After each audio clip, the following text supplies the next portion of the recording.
पहाड़ों और खेतों के बीच एक छोटा सा गांव था जिसका नाम था केशवना। इसी गांव में रहते थे शंकर दास जी, सीधे साधे, मेहनती।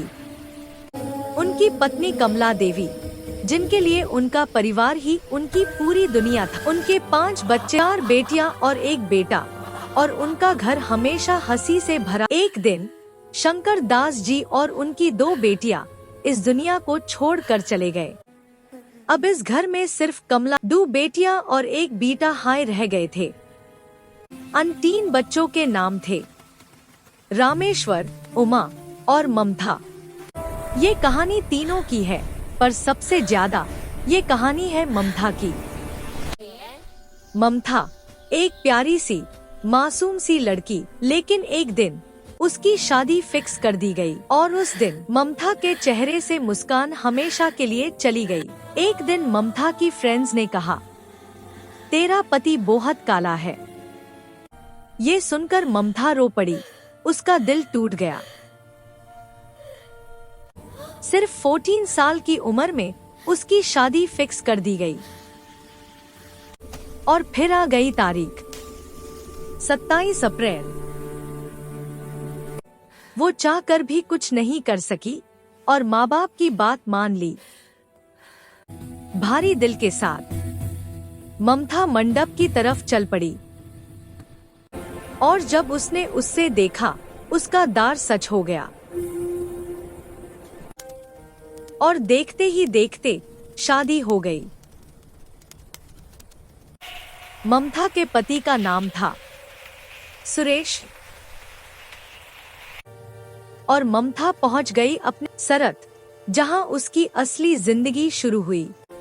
सरत केशवना से भी छोटा और ज्यादा खामोश गांव था। सुरेश बहुत खुश था क्योंकि उससे गुरी पत्नी मिली थी। ममता के ससुराल में 3 सास और 2 ससुर थे। सगी सास बड़ी सास, दादी सास और ससुर मंगल दास जी, बड़े ससुर लधुरम जी। ममता को सबके सामने झुककर काम करना पड़ता था। सुरेश उनके सामने एक शब्द भी नहीं बोलता था। वो बस उन सब की बात मानता था। ममता रोज रोती थी क्योंकि उसे खाना बनाना भी नहीं आता था। उसकी दादी सास उससे मार भी देती थी। और उसकी सगी सास हर बात पर उस पर चिल्लाती थी। सुरेश ममता को छोड़कर शहर चला गया। वो आनंद सिटी में एक रेस्टोरेंट में काम करता था। सुरेश सबसे बड़ा बेटा था। उसकी एक बहन और 2 छोटे भाई थे। उनके नाम थे रुक्मिणी, किशोर और लालित। ममता के ससुराल में 3 गाय और 4 भैंस थी। ममता रोज गाय का दूध निकालती थी।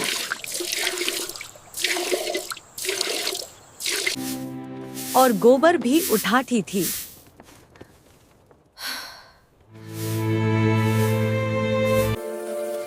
वो अपने छोटे देवर लालित को नहलाती भी थी। धीरे धीरे ममता ने खाना बनाना भी सीख लिया। पर अगर वो थोड़ी देर आराम करती तो उसकी दादी सास उसे लकड़ी से मारती। एक दिन सुरेश शहर से घर वापस आया। वो ममता के लिए एक गिफ्ट लेकर आया था। गिफ्ट देखकर ममता बहुत खुश हो गई। पर उसकी सगी सास ममता पर बहुत गुस्सा करती थी।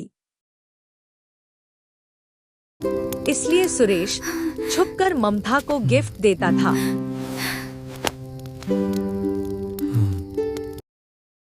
और अपनी माँ को जाकर पैसे भी देता था। एक दिन सुरेश ममता को फोटो स्टूडियो ले गया।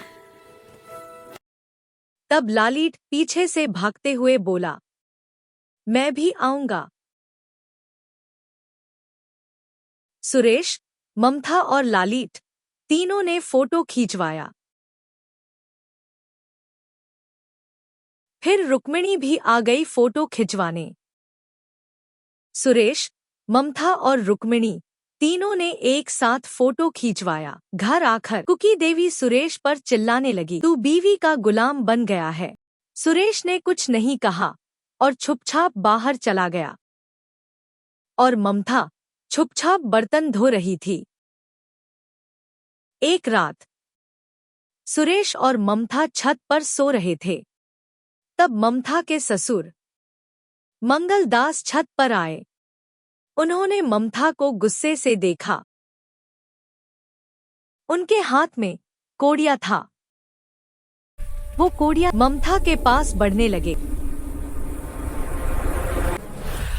और ममता पर वार करने ही वाले थे।